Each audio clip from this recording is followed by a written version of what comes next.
Welcome back to another Rainbow Six Siege video. Before this video starts, I just want to quickly say that I'm very sorry for the delay in upload. Welcome to Zombies Abandoned School. Do you want to learn how to become a much better Zombies player by the end of this video? What's up guys, welcome to my very first Rainbow Six Siege top 5 video. What's going on guys, my name is Kyle and I have a little bit of a different video for you today. What's going on guys, my name is Kyle and welcome to the top 10 best female operators in Rainbow Six Siege. 100 subscribers. I was gonna say thank you for 1,000 subscribers, but literally out of nowhere, we are almost at 2,000, maybe even 3,000 subscribers. What is going on guys? My name is Kyle. What is going on guys? My name is Kyle. What is going on guys? My name is Kyle. What's going on guys? My name is Kyle and today we are going to be ranking every single Season 7 Battle Pass skin from worst to best.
At this point, I found myself to be pretty lost with what I wanted to do with this channel. All of my subscribers were from Fortnite ranking videos, and people just didn't really watch those anymore. My views were at an all-time low, some videos only receiving like a couple hundred views. I really struggled to figure out what I wanted to do. I absolutely loved creating content, and there's no way I wanted to stop doing this, but it felt like everything I worked towards was completely gone. For about a year or so, I occasionally posted videos, maybe every like 2 to 3 weeks. They were literally all over the spectrum. I had videos of Call of Duty, Reddit, Five Nights at Freddy's, Fall Guys, Among Us, but I didn't feel passionate about any of it. I couldn't find something that I enjoyed making content for until Dead by Daylight. I downloaded this game on a free weekend and absolutely loved it. The whole like cat and mouse style of gameplay and the insane learning curve was so unique that I immediately was intrigued in it. My friends Dylan and Rev played DBD since it practically came out, and they taught me almost everything I needed to know about this game. You know when you have your quote-unquote main game that you play almost every day? If you've been into gaming for multiple years, you know exactly what I'm talking about. It's that game that you're grinding and hopping on for hours without getting bored. This is that game for me. I completely fell in love with DBD, and I realized that making content on it was perfect for my style of editing. There are so many aspects of this game that are just amazing for content creation, which is why I decided to switch to fully DBD content. It's extremely popular, but still manages to be niche, so it's not oversaturated like Minecraft or Fortnite or whatever, and it has a ton of funny and cool moments that can make videos super entertaining, and there's such a large learning curve and a lot of strategy involved that there's a ton of room for like tips and tricks and stuff. About 6 months ago, I completely switched to a Dead by Daylight channel. I diversified my content all over TikTok, YouTube, and Twitch to try to make my way into the DBD community, and I finally started to see growth again. I feel like I actually have a genuine connection with a lot of you guys just from hanging out on Twitch or on my Discord server. I have 2 legendary members on my YouTube channel who are literally paying me $10 a month to support what I do, and I could not appreciate that enough. All of you that are watching this video are absolutely incredible. I know this probably sounds super cheesy, but you have to understand that if it weren't for you guys, I would not be doing this. You all motivate me to keep working hard, and you keep supporting me, so I keep making content. It's a whole ecosystem, you know? It takes me around 13 to 20 hours to edit a video, and I wouldn't want to spend that much time on something I didn't think was entertaining or helping people. And your guys' feedback kind of fulfills what I want my videos to do for you guys. Does that make sense? This channel has finally started to see some growth again, and after a pretty stagnant year, we hit 50,000 subscribers. Oh my God. And as promised, I was gonna do a face reveal and answer some of your questions.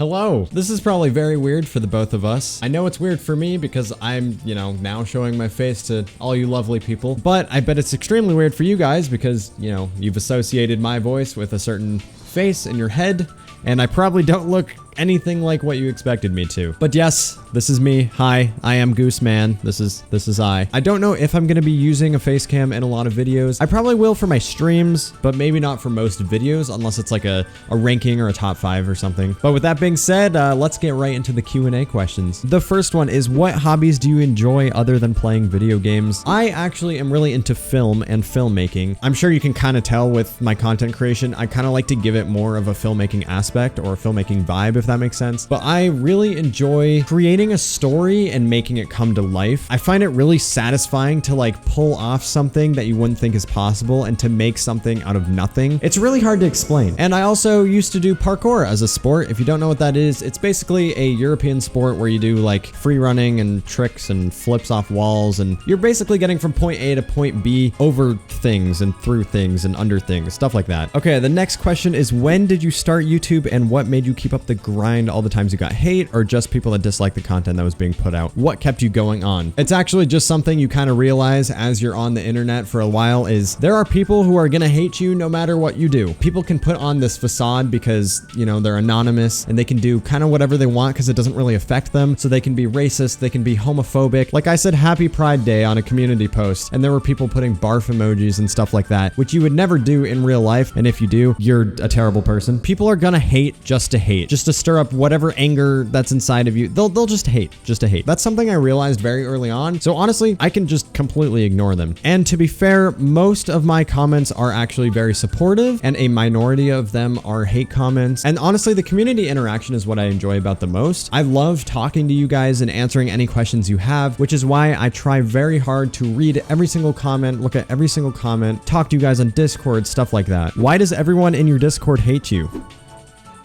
I don't know, you tell me. What do you love to eat? My favorite food in the entire world is steak. I love steak. I don't know why. I don't know where it comes from. I just love steak. It's amazing. And then I also like pasta. Pasta. Who doesn't like pasta? What is your favorite killer to fight against, and who is your least favorite survivor? Least favorite survivor, that's pretty easy. It's Ash from The Evil Dead. I absolutely hate his character. I hate the look of him. I hate how he talks in the lobby. His grunts of pain are terrible. He has terrible perks. He's just so bad. He's just so bad. And then who is my favorite killer to go against?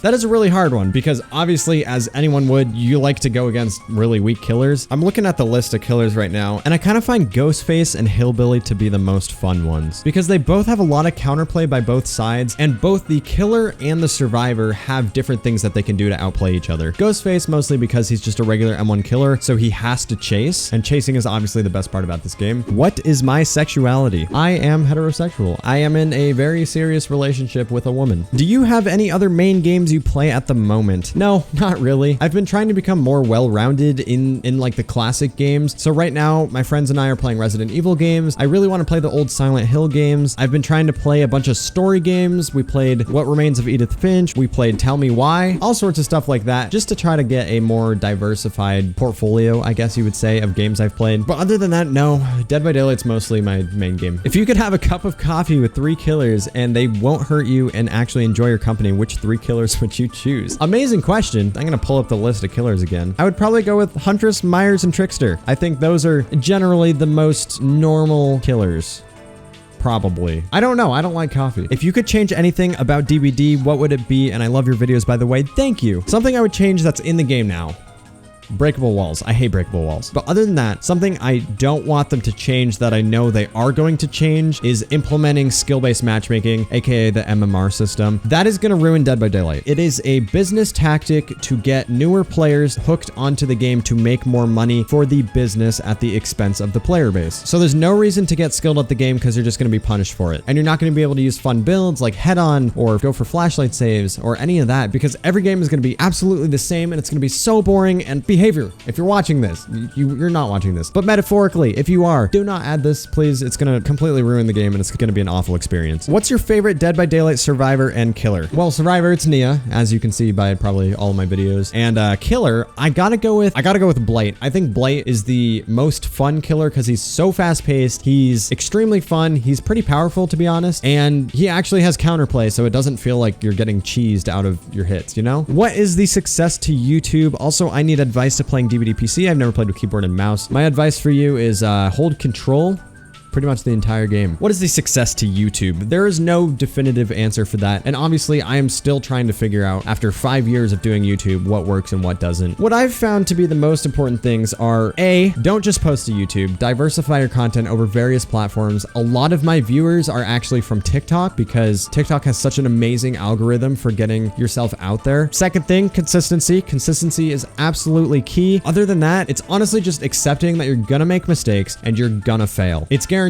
You cannot learn without mistakes. And that's something that I learned very early on, and I'm very privileged to have that mindset. You're gonna fail. Like, it's bound to happen, right? It's part of life. On one hand, you can fail and put yourself down and be like, I'm so bad at this, I'm so bad at that. Or you could take that failure and learn from your mistakes and improve in the future. And that just makes you a better overall person. So once you get that into your mind, it makes everything way better. And that's something you learn very quickly with content creation. You're gonna fail a lot. You're gonna make videos and put so much effort into it and get absolutely nothing in return. And you can either put yourself down or you can look at it and say, what did I do wrong and why didn't this work? And you know what that does? It makes you better. Thank you for coming to my TED Talk. What is your favorite video game of all time and why? I'm gonna split this up into single player and multiplayer. Single player, I gotta go with Life is Strange. Life is Strange is a player choice driven story game, so the decisions you make throughout the game affect the outcome. And this was the first game ever and the only game ever that has made me cry. It was so devastating to me that it made me cry. Favorite multiplayer game, you know, I gotta give it to Fortnite. Everyone hates on Fortnite now, but back when it was in its prime, when everybody loved it, when the community was amazing, when Epic Games listened to the community and made changes that were absolutely amazing, I loved that game. I have so many memories of it. It was so unique. I don't know. I really liked it. When did you start playing DBD? I started playing DBD when Oni came out, so a little over a year ago, I would say. I'm actually pretty late into the Dead by Daylight community. I do have around 1,500 hours on the game, so I'm not totally amazing, but I do have some experience. I am a pretty seasoned player, I would say. Do you enjoy DBD that much?